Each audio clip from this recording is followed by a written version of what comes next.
ये storage area में हम लोग आ गए हैं। हम लोगों ने कई सारे स्टोरेज बिन लगाए हुए हैं, जैसे आटा स्टोर करने के लिए, मैदा स्टोर करने के लिए, पल्स स्टोर करने के लिए, राइस स्टोर करने के लिए, और जितने भी हमारी जो स्टोरेज वाली चीज़ें वो सारे बिन्स में हम लोग एक साथ स्टोर करके रख सकते हैं। यहीं से इशू होकर हमारी चली जाएंगी। और एक हमने यहाँ पर एक ऑनियन पोटैटो स्टोरेज बिन लगाया हुआ है। वॉशिंग एरिया में हम लोग आ गए हैं। वॉशिंग एरिया में हम लोगों ने गार्बेज टेबल दी हुई है कि जो भी गंदी प्लेट्स होंगी उसमें जो वेस्ट आएगा हम यहाँ से वाइप करके नीचे डस्टबिन लगाया हुआ है हम लोगों ने, उस डस्टबिन में सारा वेस्ट चला जाएगा। गंदी प्लेट्स यहाँ ला के रख के हम लोगों ने 3 सिंक यूनिट दिया है। सबसे पहले हम लोग क्या करेंगे, उसको हॉट वाटर जो रहता है हमारा सर्फ वाला पानी रहेगा उसमें जो उससे क्लीन करेंगे। उसके बाद हमारा जो हॉट वाटर रहेगा उसमें क्लीन करेंगे, इसमें भी पानी रहेगा। और नॉर्मल तीसरी स्टेज में हम लोग फ्रेश पानी, जिससे हमारी प्लेट्स के अंदर कोई भी जम्स ना रहे, बिल्कुल प्लेट्स नीट एंड क्लीन रहे। उसके बाद हम यहाँ क्लीन डिश टेबल के ऊपर स्टोर कर देंगे सारी प्लेट्स को। सारी प्लेट्स हमारी क्लीन डिश पे स्टोर हो जाएगी। क्लीन डिश पे स्टोर होने के बाद हम लोग बैक साइड में हम लोगों ने क्लीन डिश रैक लगाया हुआ है। इसमें सारी प्लेट्स हम लोग 1 2 3 4 5 शेल्फ की 3 रैक्स है। इसमें हम लोग सारी क्रॉकरी कटलरी क्लीन करके यहाँ स्टोर करके रख देंगे। इसमें हम लोगों ने रैक्स में होल दिए हुए हैं, आप भी देख रहे हैं होल है। इस होल का पर्पज ये है कि जो भी पानी है छन के फ्लोर में ड्रेनेज के थ्रू क्लीन हो जाएगा। इससे हमारी क्रॉकरी में कहीं कोई पानी नहीं रहेगा। जितने भी हमारे बड़े बर्तन रहेंगे, भगोने हैं, बड़ी कटलरी है, उसके लिए पॉट रैक दी हुई है। उस पॉट रैक पे हमें सेल्फ दी हुई है जिसपे हम यहाँ स्टोर करके रख सकते हैं। ये हमारी 2 पॉट रैक दी है जिसमें हम लोग स्टोर कर सकते हैं। ये एक आरओ प्लांट लगाया हुआ है किचन के अंदर, जिससे जो किचन में जहाँ जहाँ कुकिंग हो रही है इसमें पाइप के थ्रू कनेक्टिविटी करके किचन के अंदर जहाँ जहाँ हमारा कुकिंग एरिया है, इंडियन, साउथ इंडियन, तंदूर, चाइनीज, सारे एरिया में आरओ से वाटर मिलेगा। जो भी हम लोग कुकिंग करेंगे उसमें फ्रेश आरओ वाटर का यूज होगा। इससे हमारी किचन हाइजीन रहे, हाइजीन मेंटेन करे। इससे जो भी पर्सन इसको खाने के यूज करेंगे तो प्रॉपर उनको अच्छा खाना मिले। उसके लिए आरओ की कनेक्टिविटी, हमने पूरा एक आरओ का स्टोरेज के लिए आरओ प्लांट दिया हुआ है किचन के अंदर। हमने आपको जिस तरह से वीडियो में दिखाया कि हमने सेपरेट सेक्शन हर किसी का दिया है, tandoor section, Indian section, south Indian section, chapati section, manual chapati section, Chinese section, quantity sections. इस सारे सेक्शंस हम लोगों ने डिफरेंट प्रॉपर प्लानिंग से किए हुए हैं कि अलग अलग रहे, जिससे किचन को काम करना बहुत ईजी हो, स्मूथ वर्क करे। सारा एग्जॉस्ट का system, exhaust line, fresh air line, gas pipe line, पूरा एज पर नॉर्म्स जो किचन की जो गाइडलाइन है उसको पूरा फॉलो किया है कि किचन कैसे हाइजीन मेंटेन करे, प्रॉपर वर्किंग ईजी हो, काम स्मूथली वर्क करे। इस तरह से प्रॉपर सेक्शन हमने प्रोवाइड किए हैं। ये हम लोग चाइनीज़ सेक्शन में आ गए हैं। इसमें हम लोगों ने कंप्लीट चाइनीज़ की वर्किंग करके दी है। 3 बर्नर चाइनीज़ रेंज है। इसके जस्ट अब में एग्जॉस्ट हुड की प्लानिंग की हुई है। एग्जॉस्ट के लिए फ्रेशर का पॉइंट दिया हुआ है, ठंडी हवा के लिए किचन के लिए। सपोर्ट के लिए वर्किंग टेबल दी हुई है कि यहाँ वर्किंग करें तो सपोर्ट के लिए हम लोग वर्किंग टेबल इस साइड भी है, वर्किंग टेबल इस साइड भी, बोथ साइड वर्किंग टेबल दी है जिससे काम करना ईजी रहे। नीचे स्टोरेज के लिए हम लोगों ने शेल्फ दी हुई है। पानी के लिए यहाँ पे इडली हम लोगों को यहीं से पानी मिल जाएगा, बाहर नहीं जाना पड़ेगा। तो पानी का भी सिस्टम यहीं पर दिया हुआ है कि पानी यहीं मिल जाए। कुकिंग के लिए हमें कहीं सिंक की जरूरत नहीं पड़ेगी। एडिशनल प्लम्बिंग के दिए हुआ है, जिसमें पानी का सिस्टम भी दिया हुआ है। बैक साइड में हम लोगों ने फ्रिज का सिस्टम दिया है कि जो चाइनीज़ के लिए जो कुछ स्टोरेज, कोल्ड स्टोरेज की ज़रूरत पड़ती है तो उसके लिए फ्रिज के लिए सेपरेट सेक्शन दिया है कि चाइनीज़ पर्सन को यहीं पर फ्रिज का स्टोरेज मिल जाए। यहीं चॉपिंग कटिंग के लिए टेबल्स दी हुई हैं। वर्किंग करने के लिए पूरा एक सेपरेट चाइनीज़ एरिया दिया हुआ है। इसके जस्ट बैक साइड में हम लोगों ने एक डनेज रैक लगाई है कि कुछ स्टोरेज के लिए यहाँ जरूरत पड़े तो हम यहाँ डनेज रैक के थ्रू ये वर्क कर सकें। इस चाइनीज रेंज की कनेक्टिविटी के लिए हम लोगों ने गैस पाइपलाइन से कनेक्टिविटी की है प्रॉपर, और इसका गैस बैंक आउटसाइड ही बनाया है जिससे एक प्रॉपर फायर की जो गाइडलाइन है उसको फॉलो करते हुए सारे बर्नर्स की कनेक्टिविटी गैस पाइपलाइन से हुई है, जिससे कोई प्रॉब्लम करने में ईजी रहे। इस तरह से आपने देखा कि किचन के अंदर हम लोगों ने आपको जो दिखाए हैं सारे सेक्शन हम लोगों ने सेपरेट किए हुए हैं। Chinese section, Indian section, south Indian section, tandoor section, chapati section, manual chapati section, preparation section, cooking section.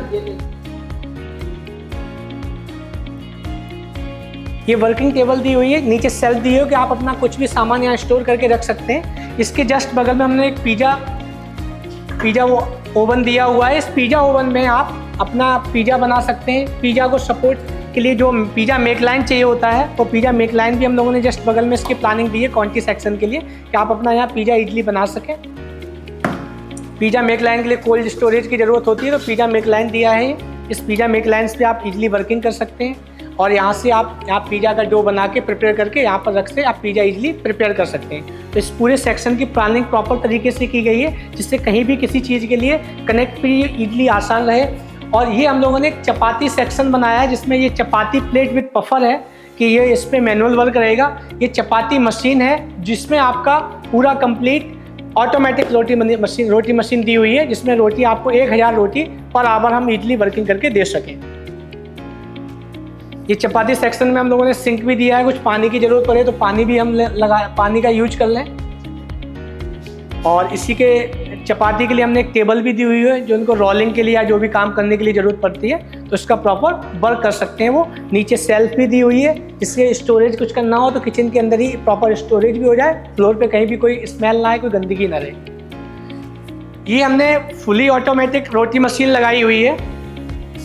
इसमें 1000 रोटी आपको पर आवर मिल जाएंगी कि जैसे अगर आपको 10,000 लोगों को 20,000 लोगों को खाना खिलाना है तो इससे आप इजीली खिला सकते हैं, क्योंकि इसमें मैनुअल नहीं, इस ऑटोमेटिक वर्क करेगी। इसमें आपको डो लगाना है, डो के लिए हम लोग मशीन लगी है, मशीन दी हुई है डो नीडर मशीन। इसमें हम एक बार में 50 kg तक का आटा बना सकते हैं सिंगल टाइम। तो इससे क्या है कि हमारा आटा एक साथ बन गया। आटा बनने के बाद हमने इसमें फिक्स किया, इससे क्या रोटियाँ कंटिन्यूसली चलती रहती हैं। इसमें 1000 रोटी पर आवर हम दे सकते हैं इजीली। और इसको स्टोरेज के लिए हमने यहाँ रैक दी हुई है। इस रोटी मशीन के जस्ट अबव साइड हमने कोई एग्जॉस्ट हुड की प्लानिंग की है कि जिससे यहाँ पे जो भी इससे रोटियों से जो भी धुआं निकलेगा, जो वर्किंग होगी तो प्रॉब्लम ना हो, जिससे धुआं किचन से बाहर चला जाए, किचन हमारा नीट एंड क्लीन बिल्कुल दिखाई दे। प्रॉपर हम लोगों ने गैस पाइपलाइन से कनेक्टिविटी की है हर बर्नर की किचन के अंदर, कि किचन में जो भी गैस पाइपलाइन का काम है प्रॉपर एज पर फायर के गाइडलाइन के अकॉर्डिंग किया गया है। कितने इंची का पाइप होना चाहिए, पाइप में जहाँ जहाँ नोब्स लगने चाहिए उसकी प्रॉपर कनेक्टिविटी होना चाहिए। तो सारी चीज़ें एज पर गैस पाइपलाइन के नॉर्म्स की, जो फायर की नॉर्म्स के अकॉर्डिंग हम लोगों ने हर बर्नर के साथ में, हर कुकिंग रेंज के साथ में गैस की कनेक्टिविटी की है। और गैस बैंक हम लोगों ने साइड में बनाया हुआ है, जिससे कहीं कोई प्रॉब्लम ना आए। तो इसमें प्रेशर गेज भी लगाया है गैस के लिए, सेंसर सिस्टम भी लगाया है, कहीं कोई लीकेज होती है तो उसकी कोई प्रॉब्लम ना दिखे। ये भी हमारा कुकिंग एरिया है। इसमें हम लोगों ने 2 तंदूर लगाए हुए हैं, उसके सपोर्ट के लिए एक टेबल लगाई हुई है। तंदूर के जस्ट अब हम लोगों ने एग्जॉस्ट हुड लगाया हुआ है, जिसमें लाइट दी हुई है। लाइट हमने हर उसमें दी हुई है, जिससे कहीं भी कोई कुकिंग के दौरान कोई प्रॉब्लम ना हो। यह हमारा चारकोल तंदूर है, एक ये पीस है, एक ये, दोनों को सपोर्ट करने के लिए हम लोगों ने टेबल दी हुई है। एक टेबल ये दी हुई है, एक टेबल इस साइड दी हुई है। इसी के जस्ट बगल में हमने 2 बर्नर इंडियन रेंज लगाया हुआ है। इसके भी जस्ट अबव साइड में हम लोगों ने वो लगाया हुआ है, एग्जॉस्ट हुड लगाया हुआ है। जस्ट बगल में एक सिंक दी हुई है, पानी के लिए कोई भी ज़रूरत पड़े तो इजीली ये पर्सन भी 3 बर्नर इंडियन वाले 2 बर्नर इंडियन पर्सन दोनों कुकिंग के दौरान पानी का यूज कर सकें और उनको कहीं पानी के लिए दूर न जाना पड़े। और जिसके जस्ट अबव साइड हमने एग्जॉस्ट हुड, उसमें lights, fresh air and exhaust की कनेक्टिविटी, कि प्रॉपर किचन में किस तरह से कहीं भी कोई एग्जॉस्ट की प्रॉब्लम ना हो, फ्रेश एयर की कोई प्रॉब्लम ना हो, तो उस तरह से पूरी प्लानिंग की गई है। इस कुकिंग एरिया के लिए हम लोगों ने सेपरेट बैक साइड में अंडर काउंटर स्टोरेज लगाए हुए हैं। 3 डोर अंडर काउंटर के 2 पीस ये लगे हुए हैं कि जो यहाँ पर जो भी पर्सन कुकिंग करेंगे उनका जो भी इंग्रेडिएंट्स रहेगा कोल्ड स्टोरेज के लिए, वो इसी में यहाँ पर अपना स्टोर करके रख लेंगे, यहीं से लेके यहाँ पे कुकिंग कर लेंगे, जिससे उनका टाइम सेफ रहेगा, वर्किंग में बहुत ईजी होगा, किचन नीट एंड क्लीन दिखेगा। और क्रॉकरी के लिए भी उनको हमने एक सेपरेट काउंटर दिया हुआ है, जिस काउंटर्स में हम लोगों ने यहाँ पे क्रॉकरी, कटलरी इन दोनों सेल्फ में वो अपना स्टोर करके रख सकते हैं। पिकअप्स के लिए हम लोगों ने सेल्फ दी हुई है। स्टोरेज अगर छोटा स्टोर कुछ करना है तो उसके लिए हमने ड्राई स्टोरेज के लिए एक रैक दी हुई है, इसमें वो अपना सामान स्टोर ले सकते हैं इशू करा के स्टोर से, तो यहाँ स्टोर करके रख सकते हैं, जिससे उनको वर्किंग करने के लिए बार बार स्टोर में न जाना पड़े। और इसी के जस्ट बगल में ये 2 डोर अंडर काउंटर फ्रिज भी दिया है। तो कोल्ड की कोई भी कहीं भी कैपेसिटी के अकॉर्डिंग हम लोगों ने 2 3 डोर अंडर काउंटर, एक 2 डोर अंडर काउंटर का दिया हुआ है इस सेक्शन में, जिससे यहाँ वर्किंग करने में कोई प्रॉब्लम ना हो। कोल्ड का crockery storage and cutlery storage दोनों का ऑप्शन दिया हुआ है। यहीं पर एक प्रोविजन हम लोगों ने इडली स्टीमर का दिया हुआ है। ये वर्किंग टेबल है, इसके ऊपर हम लोगों ने इडली स्टीमर दिया है, इसमें इडली वर्किंग हो जाती है। यहाँ हम लोगों ने ये इडली है, ये ट्रे लगी हुई है इसके अंदर। नीचे का स्पेस हम लोगों ने काउंटर स्पेस के लिए दिया है, जिसमें आप अपनी क्रॉकरी, कटलरी यहाँ स्टोर करके रख सकते हैं, जिससे यहाँ से आपने इजीली प्लेट ली, प्लेट लेके शेफ को दे दी, उन्होंने अपना जो भी आपने ऑर्डर किया है, जो चीज़ें आपको इंडियंस में, साउथ इंडियंस में ऑर्डर की आपको मिल जाएंगी, यहाँ से इजीली आप उठा सकते हैं। तो ये आपका स्टोरेज हो गया, ये पिकअप सेक्शन हो गया। बैक साइड हम लोगों ने जो दिया है वो कोल्ड स्टोरेज सेक्शन दिया है। उसके वॉल की तरफ हम लोगों ने पूरी वॉल एक कुकिंग की दी हुई है। कुकिंग के जस्ट बैक साइड हम लोगों ने 2 3 डोर अंडर काउंटर फ्रिज लगाए हुए हैं, जिसमें during the operation Indian person को, साउथ इंडियन पर्सन को कुछ चीज़ें ऐसी होती हैं जो हमको कोल्ड स्टोरेज में रखनी पड़ती हैं। उस कोल्ड स्टोरेज के लिए हमने 2 3 डोर अंडर काउंटर फ्रिज दिए हुए हैं, तो अपना जो भी उनका जो स्टोरेज पर इंग्रेडिएंट्स होते हैं वो इसमें स्टोर करके रख सकें। इसके टॉप को वो as a working table use कर सकते हैं, chopping, cutting, as a preparation इसका यूज कर सकते हैं किचन के अंदर ही। और नीचे का एरिया जो है वो एज ए कोल्ड स्टोरेज के लिए यूज कर सकते हैं। बैक साइड में हम लोगों ने 2 पिकअप काउंटर लगाए हुए हैं, जिसमें जहाँ पर डिश आप प्रिपेयर करके यहाँ पर रख सकते हैं, यहाँ से पिकअप पर्सन ले जाके दे सकते हैं। और नीचे का जो स्पेस है वो हम लोगों ने एज ए काउंटर दिया हुआ है। ये हम लोगों ने डोसा प्लेट दिया हुआ है साउथ इंडियन के लिए। ये 3 फीट का डोसा प्लेट है। इसके जस्ट अब भी हमने हुड की प्लानिंग की हुई है। हुड्स में लाइट भी दी हुई है, जहाँ सेफ काम करे तो इजीली उनको सीलिंग की लाइट के अलावा हुड्स के अंदर भी लाइट हो, जिससे उनको इजीली वॉच कर सकें, प्रॉपर हाइजीन मेंटेन कर सकें। और इसके जस्ट बगल में हम लोगों ने सिंक की प्लानिंग की है कि अगर डोसे वाले पर्सन को ड्यूरिंग द ऑपरेशन कुछ पानी की जरूरत पड़ती है तो उनको यहीं पे पानी मिल जाए, दूसरे सेक्शन में ना जाना पड़े। और जस्ट बैक साइड हम लोगों ने double door under counter fridge लगाया हुआ है, जिसमें हम लोगों ने पूरा कुकिंग किस तरह से वर्किंग करते हैं। ये 3 डोर वाला अंडर काउंटर फ्रिज है और ये दोनों सेक्शन, ये सारे सेक्शन के लिए 2 अंडर काउंटर फ्रिज लगाए हुए हैं। इसका टॉप का एरिया हम लोग as a chopping, cutting use कर सकते हैं। हमारा वर्किंग टेबल है, इसके जस्ट बगल में हम लोगों ने 2 बर्नर इंडियन रेंज लगाया हुआ है। इंडियन रेंज के जस्ट ऊपर हम लोगों ने एग्जॉस्ट हुड की प्लानिंग की हुई है कि किचन का जो भी यहाँ कुकिंग पर्सन करेंगे उनका जो किचन का धुआं है वो इस एग्जॉस्ट सिस्टम से, एग्जॉस्ट हुड के थ्रू किचन से बाहर चला जाए।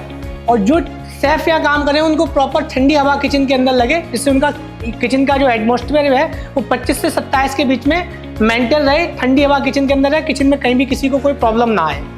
सिंक का सिस्टम दिया हुआ है कि अगर कुकिंग करते समय हमको कोई पानी की ज़रूरत पड़ती है तो हमें कहीं दूर ना जाना पड़े, जिससे हमारे कुकिंग का टाइम वेस्ट ना हो, काम करने में प्रॉब्लम ना आए। तो हम यहाँ से इजीली वाटर ले सकते हैं, छोटा मोटा क्लीनिंग भी कर सकते हैं और यहाँ पे हम इजीली कुकिंग कर सकते हैं। टेबल दी हुई है वर्किंग के लिए, पानी की सिंक का प्रोविज़न दिया हुआ है वर्किंग करने के लिए। इधर भी हम लोगों ने 2 बर्नर इंडियन रेंज दिया हुआ है, उसको सपोर्ट करने के लिए टेबल दी हुई है। इस 2 बर्नर के जस्ट अबव साइड में हम लोगों ने एग्जॉस्ट हुड की प्लानिंग की हुई है। उस एग्जॉस्ट से हम लोगों ने एग्जॉस्ट की डक्ट को कनेक्ट किया है। ऊपर हम लोगों ने मशीन लगाया जिससे किचन की जो स्मेल है, किचन के अंदर जो धुआं है वो किचन से इजीली बाहर चला जाए। इस हर जगह पे जहाँ पर कुकिंग हो रही है ऊपर हम लोगों ने एक फ्रेशर सिस्टम दिया हुआ है, इससे ठंडी हवा किचन के अंदर आसानी से आती रहे। और दोनों लोग हमने एक नोब दिया है हम लोगों ने बर्नर के लिए, एक दिया हम लोगों ने पायलट के लिए, इससे हमें लाइटर का यूज़ ना करना पड़े। कुकिंग करते समय कुछ चीज़ की वेस्टेज जो फ्लोर पे आती है उसके लिए हम लोगों ने डिप ट्रे दिया है जो फ्लोर पर ना आए, इसी डिप ट्रे हमारे उसको रिमूव करके हम इजीली क्लीन कर सकें, जिससे हम किचन को नीट एंड क्लीन रख सकें, इससे हमारा किचन हाइजीन मेंटेन कर सके प्रॉपर।